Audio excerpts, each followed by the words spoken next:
Environmental education is not child's play, but sometimes we can approach climate issues in a way that appeals to people of every age. That's really important as we look to the future. Hello and welcome to a new edition of EcoAfrica. I am Trista Islands in Lagos, Nigeria.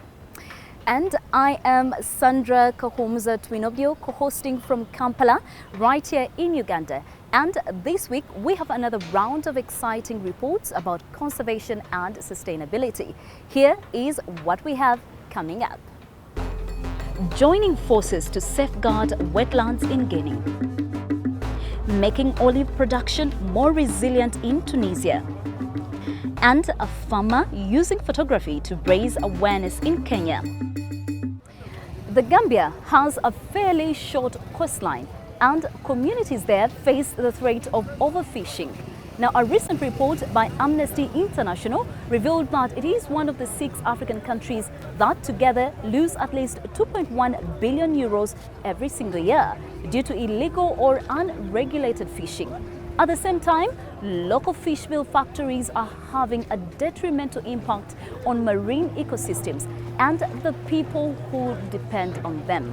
We met some local activists. The coastal town of Sanyang has a problem.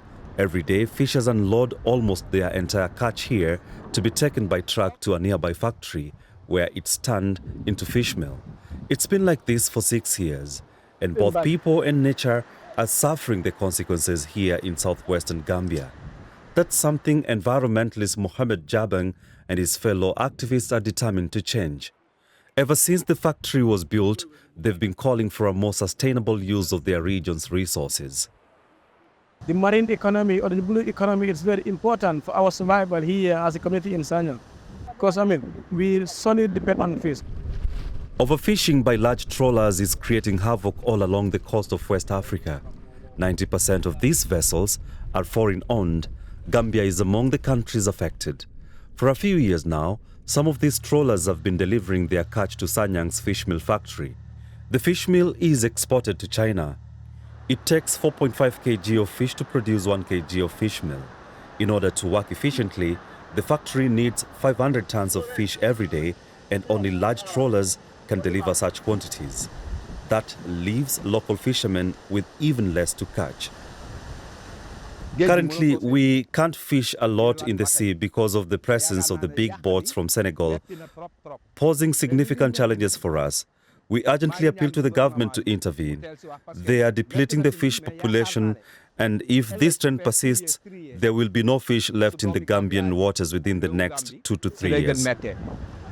The fish meal factory pays the local fishers the equivalent of €6 a crate, which is a decent local price and guarantees them a dependable business. But it leaves little over to sell as food at the local market. Overfishing is a problem here in China. So many fish been caught and very few at the market because the way they are fishing is not sustainable. Because whatever we are doing as a country like the Gambia, we need to first check the sustainability aspect of it. Because yes, fishes have been produced in the sea, but with the way that they have been caught, it's not sustainable. It's really affecting the people in Sanya. And there is not just that. The chimneys have been pumping out smoke day in, day out for the last 6 years. Air quality has dropped, and the smell is overpowering. The more factories start The nauseous stench emanating from the chemicals severely pollutes the air, to the extent that residents must retreat indoors even just to enjoy a simple meal in order to escape the pollution discharged by the factory. The factory isn't just polluting the air, it is pumping its water waste directly into the sea, and that's having an impact on the fish. Mohamed Jabang and his association have been protesting against the pollution since it first became apparent. They were arrested. But at least the factory was forced by the National Environment Agency to bury the overflow pipe under the sand.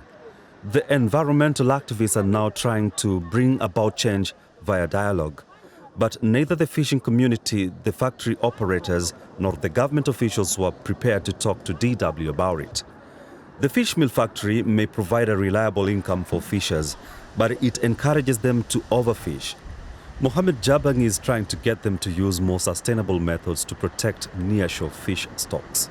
Some fishers have listened and no longer fish in spawning grounds and throw young fish back into the water.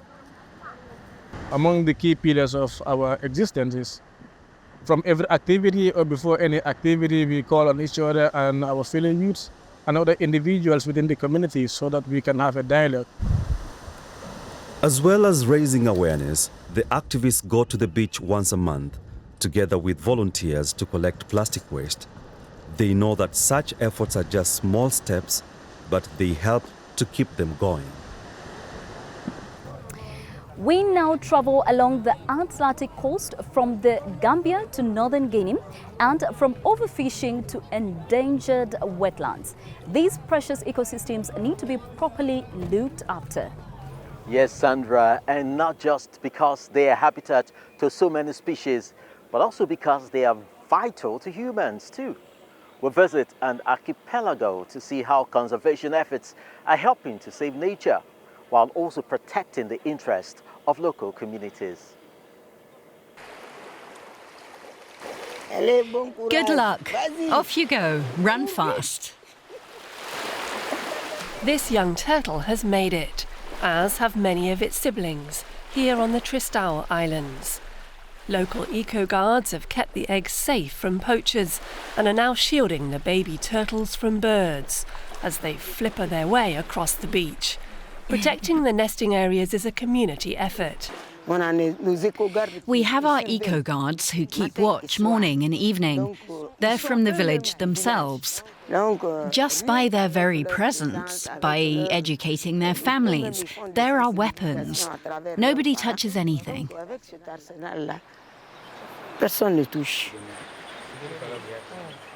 The local eco-guards have been working with an armed conservation corps linked to Guinea's Environment Ministry since 2013. That's when the Trista Islands were granted the status of Marine Protected Area. The arrangement was the culmination of a 7-year process that combined the islanders' knowledge and experience with input from scientific and governmental bodies. One of the chief organisers explained the approach. We set up a consultation framework where people were free to express themselves, often in their own Alu or Susu language, to express what they wanted. We then transformed the result of this consultation framework into a management plan. This is how the management committee, for example, came into being, with its local branches. The Trista Islands are a mixture of mangroves, mudflats, forests and sandbanks facing the Atlantic Ocean. These largely undisturbed ecosystems are a jewel of biodiversity, but rising sea levels are putting pressure on the local communities. In 2023, seawater flooded 1/5 of the rice fields there. Some 20 families formed a management committee to work together and build dikes to protect their fields. The initiative is part of an intelligent conservation approach that aims to reduce human impact in biodiversity hotspots. Traditionally, rice farmers such as Abdoulaye Kachek would move to more fertile land every few years, and that meant cutting down mangrove forests. Once they became aware of the damage that caused, they decided to stay put. There was a mangrove restoration project. We realized it made no sense to plant mangroves in one place and just cut them down somewhere else. So we keep the fertile fields we have and don't go clearing elsewhere. The mangrove trees on Trista are vital for biodiversity and reducing coastal erosion. The local eco-guards and the Conservation Corps carry out regular patrols. On this tour, the Conservation Corps officer spots that trees have been felled. Hey, come here. Why has this wood been cut? Locals may fell some trees for their own use, but only if the request is approved at a higher level. The local eco-guard explains to the officer why this cutting was agreed on. The wood was cut to make a road to the last village. We had nothing to make the road, and there's a river in the middle. So we cut the wood to make planks for the bridge. We didn't want to cut it, but a meeting of the people approved the decision because we had no other means. Other rules are harder to enforce. The nature reserve extends into the ocean, and the joint patrols carry out unannounced checks on returning fishermen in case they've caught any protected species. Under the watchful gaze of the eco-guards, the crew unloads its catch.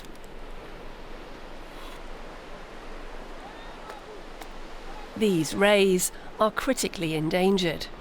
A tense discussion follows as the fishermen explain themselves and the Conservation Corps officer lays out the law. If the fish are not dead, we tell them to release them back into the sea. If they are already dead, we ask them why they caught them and explain why they shouldn't go out and catch them another day on purpose. This time, the fishermen get away with a warning. Eventually, this community-based conservation effort aims to win over everyone on the Trista Islands. Let's head to Tunisia now, where the situation for the olive farmers is getting tougher. It has been so dry that it has had a severe impact on the harvest, as drought could become an even bigger problem in the future. It's important to find ways to adapt. Raouf Elouz has grown olive trees for over 30 years. But over the past decade, Tunisia has experienced severe drought. There's been less rainfall and at irregular intervals, and that's impacted harvests. Several years ago, he also began growing Greek and Spanish olive trees on his 250 hectares. These have higher yields and, in his experience, are more resilient than the two Tunisian varieties he's always cultivated.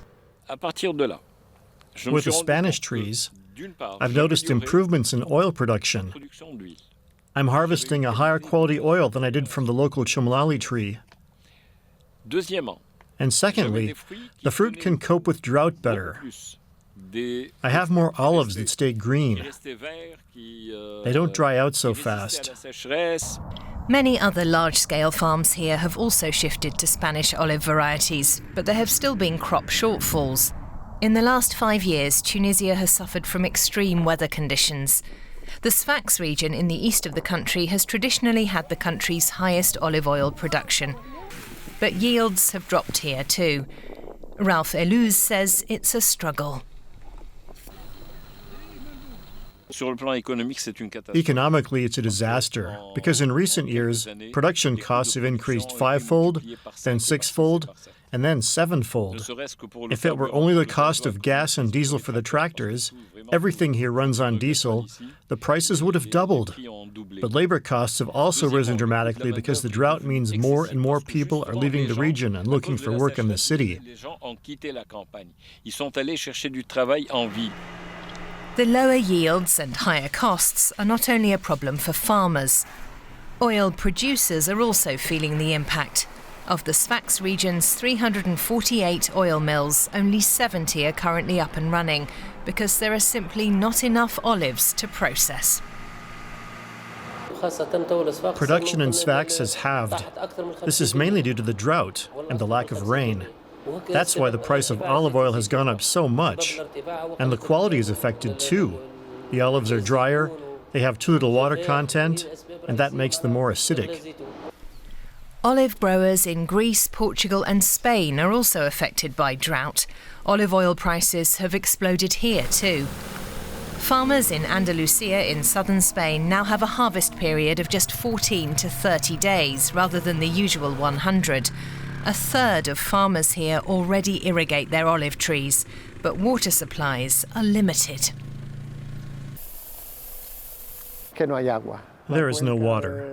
The area around the Guadalquivir River, the most important waterway in Andalusia, is already being overused. There is no way of issuing new licenses for irrigation. Water is also in short supply in Tunisia. Only a small number of olive groves here are irrigated. In the dry season, Raouf Elouz has to water all his trees, but many farmers can't afford the extra drinking water. Now there could be a solution. Some farmers and tree nurseries are using reclaimed wastewater to irrigate their crops. They buy it from the local authority once it's been purified. Farmers pay around half of what they would for drinking water. Researchers at the University of Sfax have investigated the efficiency of irrigating with reclaimed wastewater, which is usually expensive to dispose of. Our research, which has been published in international journals, shows that this water can enrich the soil with organic matter and so also boost production. That could be a boon for farmers. Many need high-quality soil and more water than they did a few years ago. In order to increase their olive yields, farmers like Raouf Elouz have planted more trees per plot, and these now compete for ever scarcer levels of water. Organic farmers are faring better. They've retained the space between their trees. Organic olive grower Nadia Boubaké still enjoys good harvests. Her groves are in the northeast of the country, in Manouba, a region that's not quite as dry as Sfax. She covers the soil around her trees with straw to keep moisture in. And she also only grows olive tree varieties that are native to the region.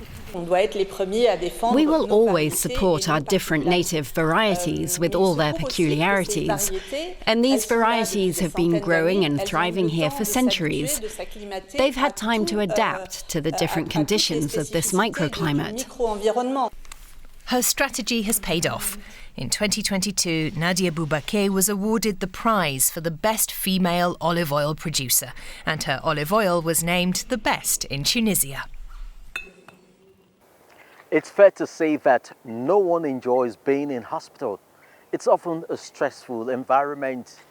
We are there to be looked after and to recover from illness or injury, but we are likely to feel upset and anxious, and that can slow down our return to health. So what can be done to increase patient well-being? Well, one hospital in northern Ghana is making the most of the healing power of nature. That is our Doing Your Bit this week.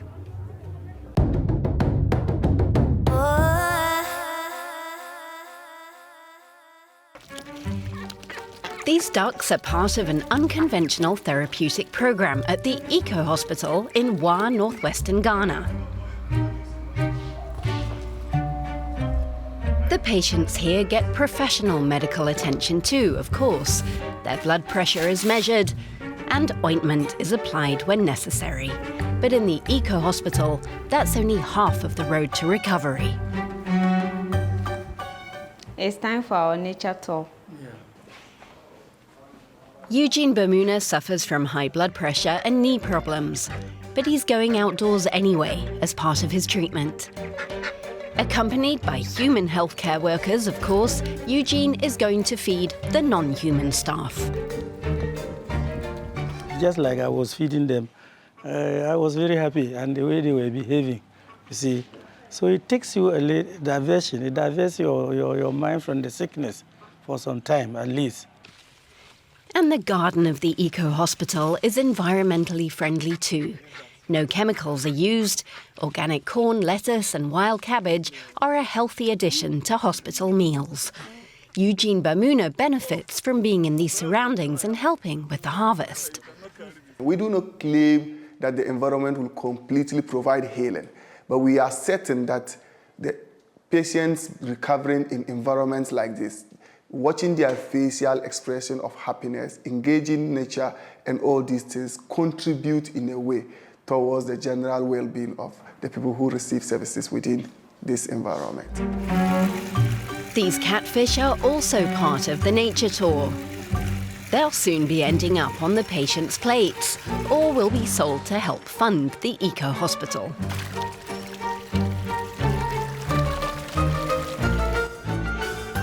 These cute rabbits, on the other hand, are just there for the feel-good factor.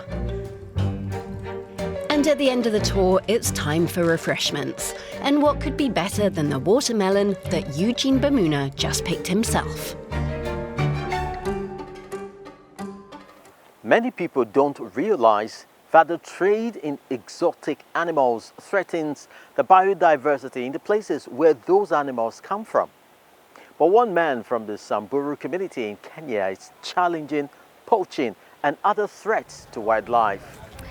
Exactly, Chris. He is a livestock farmer but has a talent for photography, and he wants to use his pictures to raise awareness and to highlight the beauty of his native region.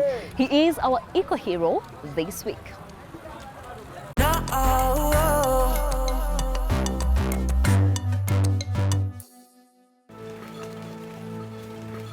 Ambrose Letolwai is a man of many talents. He knows exactly what his goats need. And the 30-year-old Kenyan is also a talented photographer. He says he began taking pictures to help him better understand his environment. So the one thing that really put me into wildlife photography is about bird watching. So I always wanted to take a photo of a bird so that I can able to identify them. This is the Naibunga Conservancy in central Kenya. Ambrose Letolwai works here after studying wildlife management and conservation at college. By taking photos of the many animals that live here, Ambrose hopes he can raise awareness of species that are vulnerable or even endangered. Many locals have seen his pictures, and he often visits schools to talk to young people about their environment. Wildlife conservation, mostly like elephant as well as giraffe and the other wildlife, they are threatened. And the only thing that you can able to use is photography. And just to tell how magnificent they are and how threatened they are. And if you want to share the story, you need to have a photo or a film. Ambrose portrays animals such as the African leopard that are at risk from poaching and loss of habitat. He's even found 10 rare black leopards. For the Maasai photographer, the biggest threat to the big cats is climate change. So many plant species are disappearing here just because of climate change. There is no rains in this area. We face a very devastating kind of drought, and the other herbivores are dying. So when an herbivore die, then the leopard end up as well dying. Another threat is that locals have often killed leopards because they threaten livestock, which is the livelihood of many people here. Ambrose is building understanding at community level. These women used to see leopards as enemies. Now they work to protect them, as leopards attract tourists, and that means jobs. They call themselves Chui Mamas, or leopard mamas. We have come to understand the conservation and the importance of it, because now the formation of Chui Mama has bear a lot of fruits. Such as new sources of income. The women's collective makes jewelry and soap and has now even built their own center with the proceeds. This Wildlife Kids Resource Center in the middle of the savannah was co-founded by Ambrose Letolwai. Equipped with reading material and binoculars, these kids are on a safari. Today, they're bird spotting, and the trip is proving inspirational. Now I want to educate people of their importance and convince them to stop poaching. The children are also aware of the financial benefits of conservation. I would like to protect these animals because they help the country. Safari tourism brings us money. People come to see the animals, and that generates revenue. So it helps improve people's standard of living. Improve people's living standards. Ambrose Letolwai says he's optimistic about the future because he sees that young people are becoming more environmentally aware. There is a huge change. There is a huge change because a kid can able to learn, to say that I'm coming to this center to learn about wildlife, to watch about film, to take a photo about this particular bird, and they learn it. They even know now some names, species of some plants that you found in this particular area, and they know the use. So that is something that makes me happy. The local elephant population remains a concern. In 2019, 400 of them were counted in the nearby Loisaba Conservancy. Ambrose Letolwai hopes that his work can help ensure a safe future for them. a wildlife activist with a new perspective on conservation who is providing inspiration to the younger generation. I am Sandra Kahumza Twinobio signing off from Kampala, right here in Uganda. And I am Chris Elems in Nigeria. Thanks for joining us, and do check out EcoAfrica online for more enlightening stories, and feel free to share any ideas you have. See you all again next week.